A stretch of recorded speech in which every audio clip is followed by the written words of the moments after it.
Memories are powerful. So is getting easily distracted. But what I uncovered going down an internet rabbit hole had me going crazy. I was reminiscing about my glorious past, thinking about the parties and gatherings my family would have. It was always furnished with great food and snacks, but there was one snack which was spawned from the asshole of Satan. My stepmom used to get this mix of garbage from her work, which was at something like a school for remedial boys. She'd get whole bags of it for these parties. It was called San Mix or Asian Mix. It was always available because it sucked so much that nobody wanted to eat it, so it had to come home with us. It had pieces that were shiny, sour, and terrible with weird, wiggly little breadsticks sometimes. I was trying to describe it to my wife because I've never seen it in stores, and I stumbled upon a list on Wikipedia of known snack mixes. I didn't find what I was looking for that day, but something did catch my eye on this page. It was the Chex mix, and more specifically, that Chex cereal was introduced by a company named Ralston Purina. Now I thought Purina like the pet food? Well, they're essentially one and the same, with little differences between small companies. It seems like the world of cereal, snacks, and assorted crunchy food is filled with takeovers, buyouts, and weirdly enough, freaky racist eugenics plots. So much so it probably warrants its own video. But what I want to talk about today is a monster in itself, and it will probably sound oddly familiar to some. Today we're talking about Ralstonism. Online sources cite that Ralstonism was a social movement in the United States in the 19th century, but it kind of comes off as more like a cult.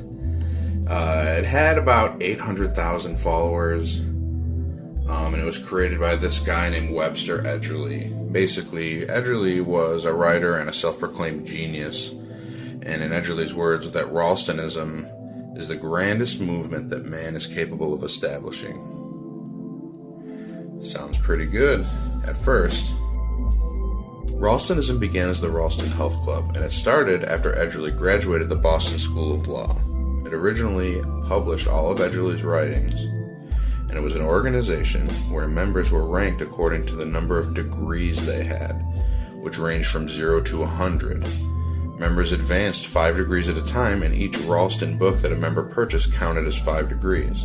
Now, this may sound similar to people who have done research into Scientology because it works in a similar way. You rank up the more you pay into it, the more money you're able to produce for Scientology, the more you rank up. Edgerly claimed in the 1900 edition of the Book of General Membership of the Ralston Health Club that the letters for the word Ralston came from regime, activity, light, strength, temperation, oxygen, and nature. However, earlier editions of the same book are credited to Everett Ralston, a pseudonym of Edgerly's, with the implication that Ralstonism is named after this fictitious person. Edgerly saw his followers as the founding members of a singular new race based on Caucasians and free from impurities. He advocated for the castration of all non-Caucasian males at birth, which he deemed anti-racial people. Under the pseudonym Edmund Shaftesbury, Edgerly was a prolific author of self-help and utopian religious texts, producing over 100 books, most of them official books to buy as a member of the Ralston Health Club. A recent critique described the books as chock full of racist rants, naive pseudoscience, and attacks on modern society. He also dabbled unsuccessfully in real estate speculation and theater and invented a language called the Adam-man-tongue that was nothing more than a bizarre-looking version of English with a 33-letter alphabet. The books covered subjects including diet, exercise, punctuation, sexual magnetism, artistic deep breathing, facial expressions, and ventriloquism. In addition to advice like toothbrushing, the books make various recommendations, for example, that every young man should engage in a form of probationary marriage with a woman old enough to be his grandmother. Although Edgerly publicly claimed that the Ralston Company had no goods for sale, he did sell his books through mail order. Many of these books are still available, actually, through old book dealers. One of his books, Life-Building Method of the Ralston Health Club, endorsed the consumption of whole grain cereal. When William Danforth of animal feeds maker Purina Mills began making a breakfast cereal similar to the kind described in the book in 1898, he sought and received endorsement of Edgerly to market Ralston breakfast cereal. Ralston cereal became so successful that in 1902, Purina Mills was renamed Ralston Purina. The breakfast cereal operations evolved into Ralcorp, and will go on to create cereals that you may know like Chex and Cookie Crisp.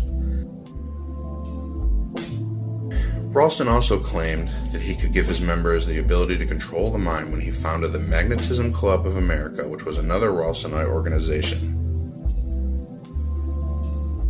Ralstonites were to follow strict dietary guidelines. For example, watermelons were supposed to be poisonous to Caucasians. Correct diet and proper physical exercise would help the readers attain personal magnetism, which would give them control over the thoughts of others. Much of the physical regime demanded moving in graceful curves and arcs and walking exclusively on the balls of one's feet, because sudden starts and stops and sharp angular movements caused a leakage of vital force. Ralstonites were even to pick marbles in continuous circles. There was a proper way to bathe, a dry bath. There's a proper way to gesture, sit, stand, sleep, talk, and have sex. Edgerly claimed a scientific basis for all of this. Between 1894 and 1895, Edgerly bought large areas of farmland along the northern slope of Hopewell Valley, New Jersey, where he founded Ralston Heights in 1905. A house he designed was built to contain a community of Ralstonites he meant to be a core of a future city of Ralston. The contours of the estate followed Edgerly's conviction that sudden stops and walking in straight lines would cause a leakage of vital force. Edgerly planned to expand to hundreds of lots, 16 small farms, 7 palaces, and a temple of Ralston. This community did not materialize, at least not in the form he intended. Much of the estate still exists, but it's pretty much in ruined condition, and when he died in 1926, his wife sold the property the following year. So we're not so sure how she felt about the whole Ralstonism thing. So what do you guys think about this story? I can't believe I stumbled across something that was so weird, and I'd never heard of it before, especially with the eugenics and the racist connotations. Very weird thing that I've never heard of. There's a lot of this going on, actually, in this world of, like, cereal and snacks. A lot of weird dudes who are into, like, supreme one race kind of stuff. Very odd.